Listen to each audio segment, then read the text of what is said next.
Hello students, welcome to Magnet Brains. कैसे हैं आप सब? आई होप आप सब बहुत अच्छे से होंगे। My name is Neha Verma from magnet brains. So students, magnet brains एक ऐसा यूट्यूब चैनल है जहां आपको किंडरगार्टन माने केजी से क्लास 12 तक आपको आपके पूरे सिलेबस का वीडियो मिलता है, वो भी 100% फ्री। यस स्टूडेंट्स, यहां से पढ़ाई करने का, यहां से वीडियो देखने का आपको कोई भी पेमेंट नहीं करना पड़ता। तो चलिए शुरू करते हैं आज की पढ़ाई। स्टूडेंट्स, हम कर रहे हैं कक्षा 4 का हिंदी, यस क्लास 4 का हिंदी, और इसमें आज हम करेंगे पार्ट 6 का अभ्यास। यस, पार्ट 6 हम पूरा पढ़ चुके हैं, जो कि एक बहुत ही सुंदर प्यारी सी कविता थी जिसका नाम क्या है? नाव बनाओ नाव बनाओ। यस स्टूडेंट्स, नाव बनाओ नाव बनाओ। यस, तो क्या था इस पार्ट में? जल्दी से एक बार रिवाइज कर लेते हैं। इस पार्ट में एक छोटा सा बच्चा था जो कि बारिश का मौसम आने वाला है ये सोचकर अपने भैया को बुलाता है और बोलता है, भैया जल्दी आओ और मेरे लिए नाव बना दो। फिर वो बारिश का पूरा चित्रण देता है कि आसमान में बादल आ गए हैं, ऐसा लग रहा है 7 समुंदरों का पानी भर आया है, बहुत तेज बारिश होने वाली है, गलियां भर जाएंगी, घरों में नदी आ जाएगी, है ना। मार्केट जाओ, बाजार जाओ, अपनी गुल्लक से पैसे निकालो और चमकीले रंग बिरंगे कागज लाओ और मेरे लिए नाव बना दो, है ना। लेकिन उसके भैया को आलस आ जाता है और भैया बोलते हैं, मेरे तो बस की नहीं है। फिर बच्चा क्या बोलता है? आपके बस की बात नहीं है तो किसके बस की बात है? आलस छोड़ो, जल्दी से उठो और मेरे लिए नाव बना दो, है ना स्टूडेंट्स। तो ये था हमारा पाठ। आज आप जो हम क्या करेंगे, हम इसका अभ्यास करेंगे, ठीक है। तो रेडी हो जाइए अभ्यास करने के लिए। ओके, तो सबसे पहले कविता से, माने कविता में से ही प्रश्न पूछा गया है। क्या पूछा है सुनिए। क्या कहते हैं मेरे क्या बस का? ठीक है, तो ये कौन कहता है? बच्चा कहता है कि आप ऐसा क्यों बोल रहे हैं कि आपके बस की बात नहीं है। जब भैया बोलते हैं ना मेरे बस की नहीं है नाव बनाना, तो बच्चा क्या बोल रहा है उससे रिलेटेड यहाँ पे प्रश्न उत्तर है। पहला प्रश्न क्या है स्टूडेंट्स? भैया ने क्या बहाना किया और क्यों किया?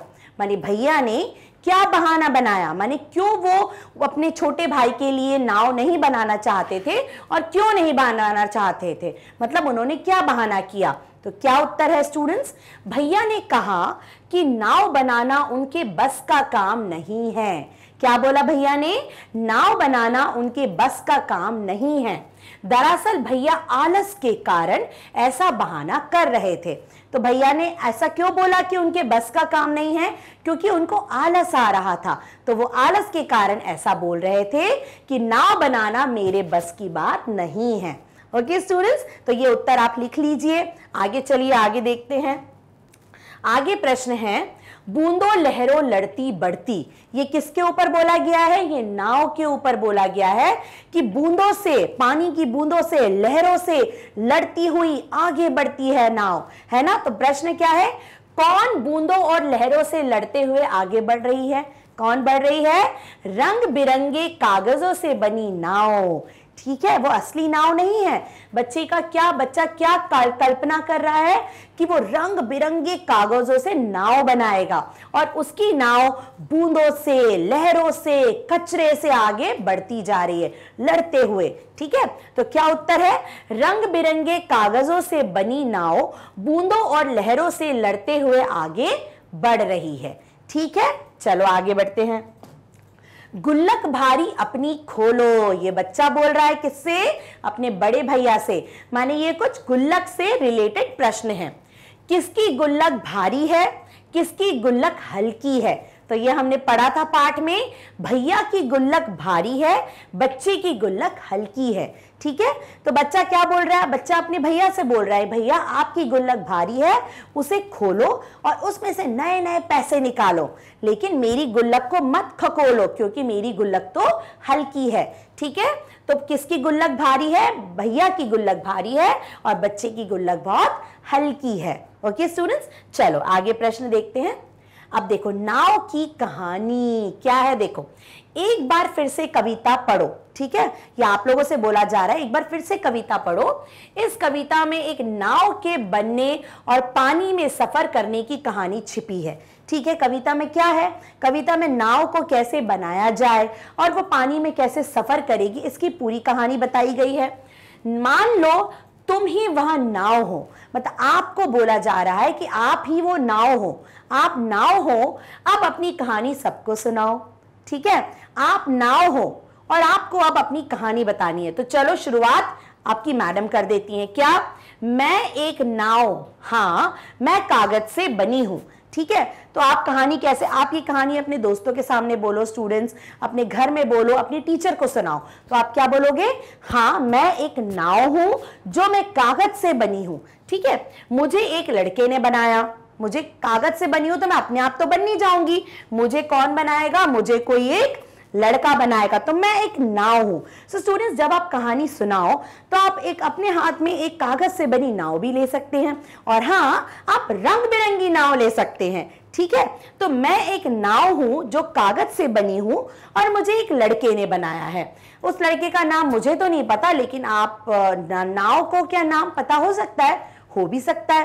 ठीक है, उसके बाद आप कुछ भी कहानी बना सकते हो कि मुझे उस लड़के का नाम नहीं पता, या उस लड़के का नाम सोहन है जिसने मुझे बनाया, उसने मुझे बहुत प्यार से बनाया, और वो जब मैं बन गई तो मुझे देखकर वो बहुत खुश हो गया, है ना। और उसने सोचा, और वो बारिश का इंतजार करने लगा। उसने क्या सोचा? जैसे ही बारिश गिरेगी, पानी जब इकट्ठा हो जाएगा तो वो मुझे तैराएगा। उसके बाद पानी गिरा और वो मुझे तैराने लगा, लेकिन बहुत तेज बारिश होने लगी और मैं पिघलने लगी, गलने लगी, क्योंकि मैं तो कागज से बनी थी।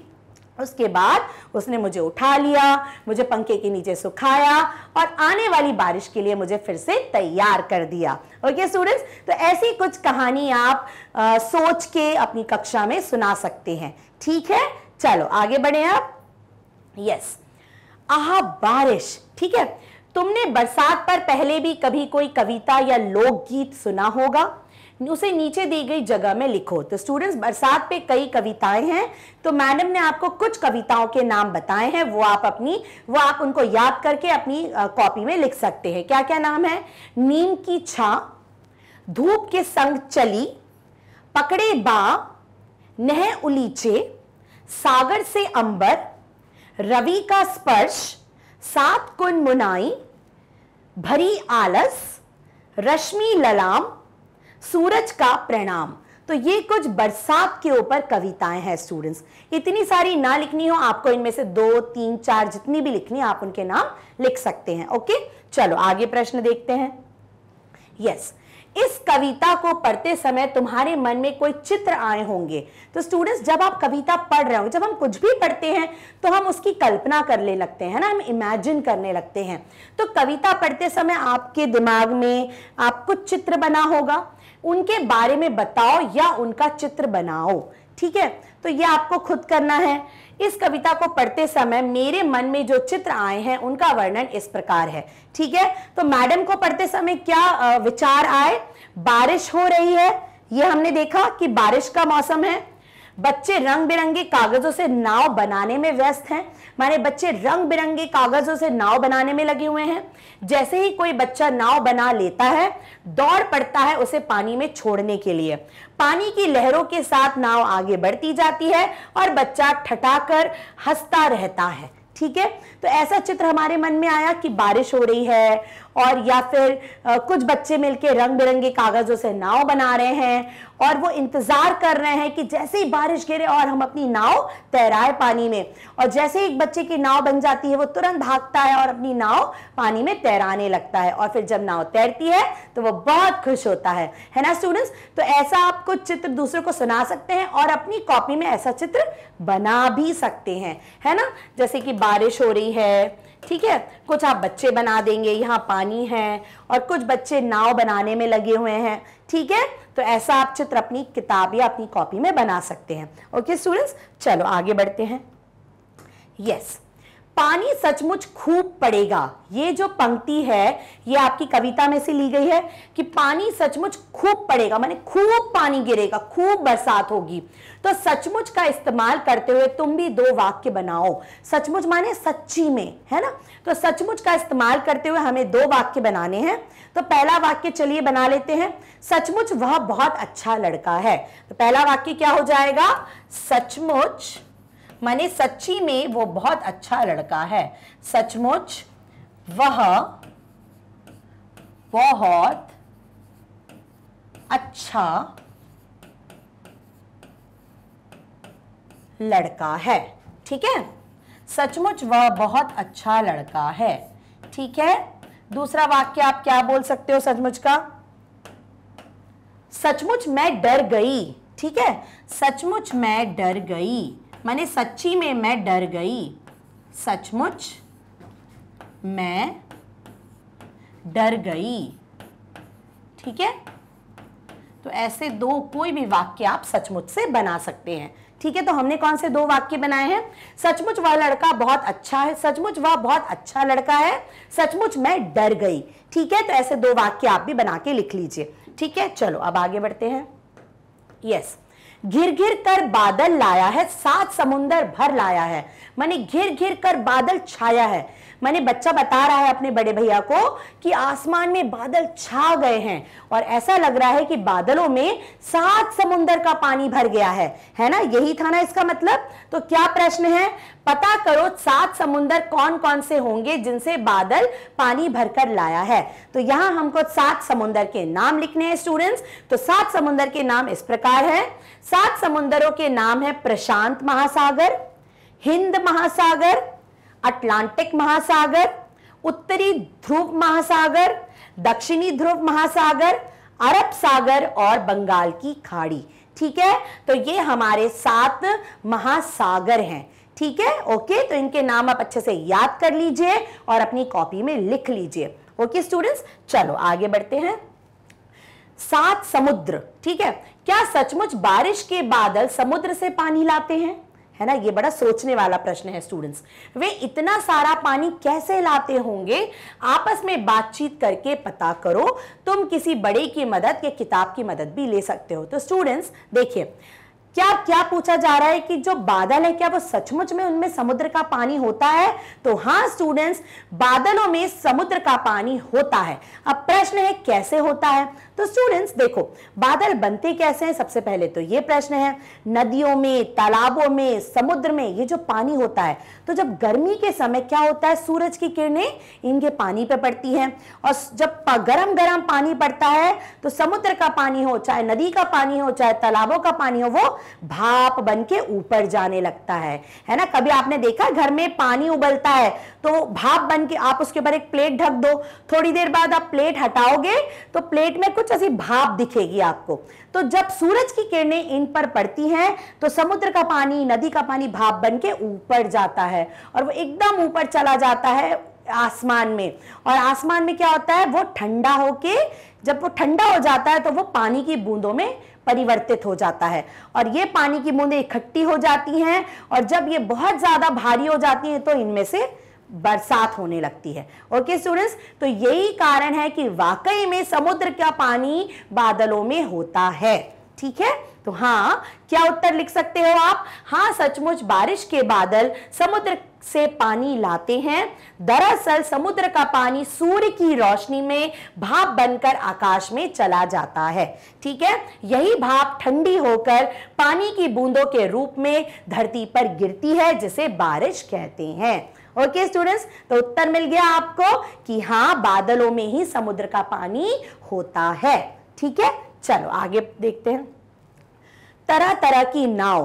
तुम कागज से कितनी तरह की नाव बना सकते हो, ये आपके ऊपर है। बनाकर कक्षा में दिखाओ। उनमें से किसी एक के बारे में लिखकर बताओ कि तुमने यह कैसी बनाई। तो अलग अलग तरह की नाव है ना, कुछ बड़ी, कुछ नई, कुछ अलग तरह की नाव बनाइए, कक्षा में सबको दिखाइए और किसी एक नाव का विवरण कि बताओ कि ये आपने कैसे बनाई है। ठीक है, तो ये आप कर लेंगे बहुत अच्छे से। चलिए स्टूडेंट्स, उसके बाद आगे हम प्रश्न देखते हैं। बरसात के दिनों में अक्सर घरों के दरवाजे और खिड़कियों से पानी की बौछार आ जाती है। ठीक है, कभी कभी छत से पानी टपकता है, सीलन भी आ जाती है। सीलन क्या होती है? बारिश के कारण ना पानी धीरे धीरे दीवारों में घुसने लगता है और सीलन ऐसे गीला गीला से दीवारें होने लगती हैं, तो उन्हें हम बोलते हैं सीलन। ऐसी स्थितियों में निपटने के लिए तुम्हारे घर में क्या क्या किया जाता है? ठीक है। तो सबके घरों में क्या किया जाता है, दरवाजे और खिड़कियों से पानी की बौछार ना आए, इसके लिए हम उनके ऊपर शेड लगाते हैं, ऐसा शेड लगाते हैं ताकि पानी अंदर ना आए। छत से पानी टपकना बंद करने के लिए हम छत की मरम्मत करवाते हैं, ताकि उसको और अच्छे से सीमेंट वगैरह करवा देते हैं ताकि पानी ना टपके। सीलन से बचने के लिए हम दीवारों पर प्लास्टिक पेंट लगवाते हैं, ठीक है, प्लास्टिक का पेंट, प्लास्टिक की पुताई करवा देते हैं ताकि दीवारों पे सीलन ना आए। ओके स्टूडेंट्स, तो सबके घरों में यही उपाय किए जाते हैं। आगे देखो, बारिश के मौसम में गलियां और सड़कों पर भी पानी भर जाता है। बिल्कुल, तुम्हारे मोहल्ले और घर के आसपास बारिश आने पर क्या क्या होता है बताओ।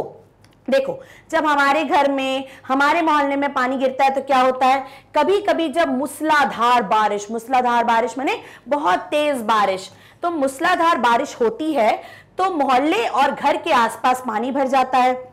बिल्कुल भरता है, बाहर जाने में परेशानी होती है, गाड़ियां पानी में फंस जाती हैं। तो सबके घरों में यही होता है, जब बहुत तेज पानी गिरता है तो रोडों पर पानी भर जाता है, गड्ढों में पानी भर जाता है, तो हमें घर से निकलने में बहुत परेशानी होती है, कार, गाड़ियां सब पानी में फंस जाती हैं। ओके स्टूडेंट्स, चलो आगे बढ़े। अब ये देखिए, काम वाले शब्द, ठीक है, पिछले साल रिमझिम में तुमने पढ़ा था कि बनाना काम वाला शब्द होता है। जैसे खाना बनाना, सीता खाना बना रही है ना, रामू पढ़ाई कर रहा है, ठीक है। तो किसी भी काम के करने को क्रिया कहते हैं। कोई भी काम करना, पढ़ना, लिखना, सोना, खाना, कूदना, है ना, बातें करना, ये सब होता है काम करना, ठीक है, और इसे हम बोलते हैं क्रिया, ठीक है। तो काम करने वाले शब्दों को क्रिया कहते हैं। कोई भी काम कर रहा है, जैसे कुछ भी कर रहे हो आप नृत्य कर रहे हो, आप गाना गा रहे हो, आप कूद रहे हो, आप नहा रहे हो, आप सो रहे हो, ये सारे शब्द कहलाते हैं क्रिया। किसी भी काम के करने के शब्द को हम कहते हैं क्रिया। ओके, क्या कहते हैं, क्रिया। इस कविता में ढेर सारी क्रियाएं या काम वाले शब्द आए हैं, ठीक है, उन्हें छांटो और नीचे लिखो। तो हमने कविता में से छांटकर कुछ क्रिया वाले शब्द लिखे हैं, जैसे लाना, जैसे बच्चा बोलता है रंग बिरंगे कागज लाना, छोड़ना, भरना, है ना, लाना माने कोई भी चीज लाना, छोड़ना, भरना, लहराना, ये सब काम है स्टूडेंट्स। खोलना, चलना, छाना, आना, ये सारी क्रियाएं हैं, माने ये सारे काम वाले शब्द हैं, ठीक है। आप और भी बहुत सारे शब्द कविता में से छांट सकते हो, ठीक है। आगे प्रश्न क्या है, तुमने जो क्रियाएं छाटी हैं, माने जो शब्द हमने छाटे हैं, वर्णमाला के हिसाब से उनके आगे 1, 2, 3 आदि लिखकर उन्हें क्रम से लगाओ, ठीक है। अब शब्द तो हमने यहाँ पे छाट लिए। वर्णमाला कैसे होती है, अ आ इ ई क ख ग घ अंग छ छ ज ज इ ठ ठ ड ढ ण त थ द ध न प फ भ भ म य र ल व श स ह शत्रज्ञ, ये वर्णमाला होती है, ठीक है। तो हमें शब्द को वर्णमाला के हिसाब से क्रम वाइज लिखना है। तो सबसे पहले देखो, या तो ल लिखा है, तो ल तो सबसे पहले आता नहीं है, छ भी नहीं आता, तो हम वर्णमाला के हिसाब से सबसे पहले आना चाहिए अ से आम, तो ये नंबर 1 हो गया। अ क नहीं है, ख हो गया, च हो गया, छ हो गया, क्योंकि देखो क ख आ तो स्वर हो गया, ठीक है, क नहीं है, ख, क ख ग घ अंग च छ ज झ इया ट ठ ड, फिर छ के बाद फिर छ, च छ ज झ इया ट ठ ड ढ अण त थ द ध न प फ ब भ म य र ल ल, ठीक है। तो हमने पूरे वर्णमाला के हिसाब से शब्दों को छाट लिया और उनमें 1, 2, 3 ऐसे क्रमांक डाल दिए। ओके स्टूडेंट्स, तो आपको क्या हो जाएगा, आपकी वर्णमाला भी आपको रिवाइज हो जाएगी, है ना। कुछ बच्चे भूले तो नहीं क ख ग घ, है ना, अगर भूल गए हैं तो एक बार आप जरूर मैग्नेट ब्रेन की प्लेलिस्ट में जाइए और सीनियर किंडरगार्टन या जूनियर किंडरगार्टन में जाकर आप वर्णमाला पढ़ सकते हो, फिर से एक बार रिवाइज कर सकते हो। ओके स्टूडेंट्स, तो ये था हमारा अभ्यास, कौन से पार्ट का, नाव बनाओ नाव बनाओ। तो इस पूरे पार्ट का अभ्यास मिल जाएगा आपको मैग्नेट ब्रेन की वेबसाइट पर गूगल करो www.magnetbrains.com, ये पेज ओपन होगा स्टूडेंट्स। इसमें क्लास 4 पे क्लिक करिए। क्लास 4 पे क्लिक करेंगे, क्लास 4 के सारे सब्जेक्ट आ जाएंगे। इसमें हिंदी बुक जो है यहाँ पे क्लिक करिए, तो यहाँ पे आपको सारे पार्ट मिल जाएंगे पार्ट 1 से। ओके स्टूडेंट्स, तो ये सब कुछ आपको मिलता है मैग्नेट ब्रेन्स पर। यहाँ पर और क्या मिलता है, यहाँ पे आपको किंडरगार्टन से क्लास 12 तक ऑनलाइन स्कूल एजुकेशन बिल्कुल फ्री में मिलती है। तो बस और कहीं जाने की जरूरत ही क्या है स्टूडेंट्स, ठीक है। तो ये था हमारा पार्ट नाव बनाओ और इसका अभ्यास। नेक्स्ट वीडियो में हम मिलेंगे नए पार्ट के साथ। Till then bye bye, take care.